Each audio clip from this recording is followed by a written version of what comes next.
one problem then that can happen is that we can project our conditional view of love onto God or the universe or life. And by doing that, and a lot of times this is somewhat subtle, we don't necessarily acknowledge this consciously, but nonetheless, just check it out and you might see that it's going on. So then we imagine that God or the universe or life is conditional. And then we become fearful.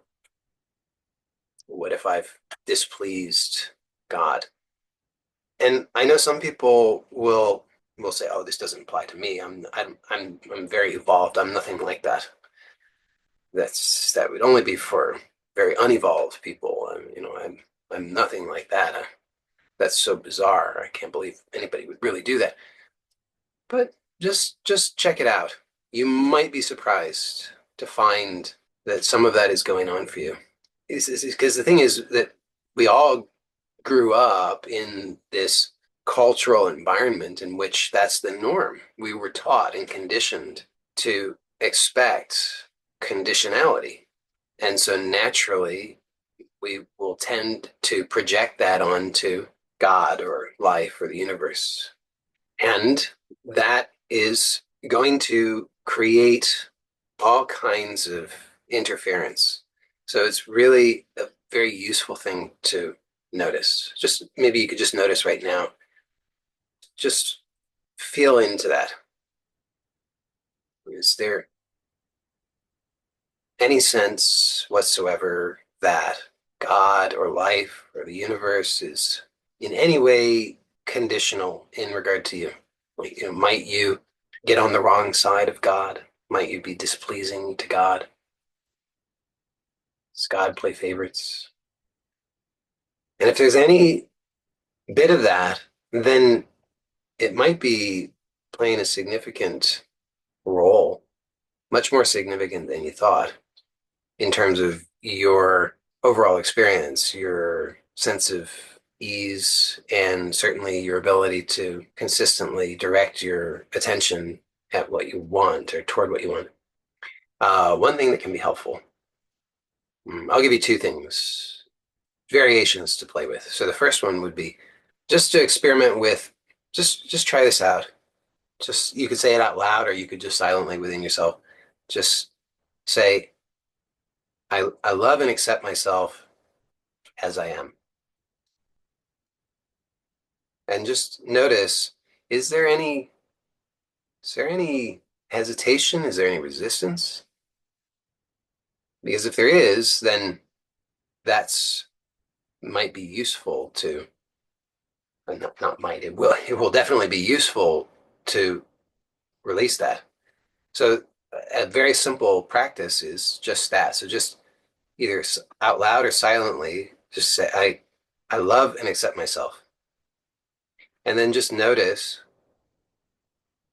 is there anything that comes up? Any resistance? It might come up as an image, it might come up as like a little voice that says, whatever thing it says, or it might come up as just this sort of feeling, like a clenching or a resistance or something. But just notice it, and then notice, can you can you just choose nonetheless to actually explore just for a moment what it might be like to actually really congruently experience loving and accepting yourself, as if you were just trying on, some new clothes, just to notice how it would be. You don't have to wear those clothes forever, but just notice what it would be like. Maybe just like a softness, an openness, a willingness, just a receptivity. You could just try it again. Just say either silently or out loud, I love and accept myself.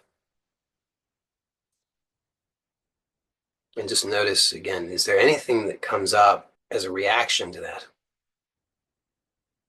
And it's not to make that wrong or bad. It's just to notice it and then just notice, can you allow yourself just for a moment to actually experience what it would be like to love and accept yourself. Just just for a moment. You don't have to do anything more than that. It's just, could you allow yourself just for that one moment?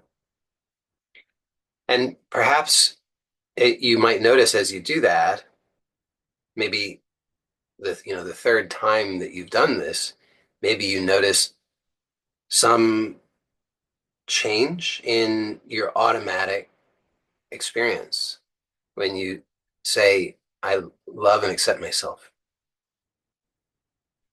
Maybe you don't notice anything. I mean, there has to be some change. Maybe the change is subtle. Maybe the change is not subtle at all. Then perhaps you could notice some of that change. So that's one very simple practice, is just a practice. Just I love and accept myself. And then just notice what happens. What is there any automatic reaction? It's not to make that wrong or bad. It's fine. If it happens, it happens.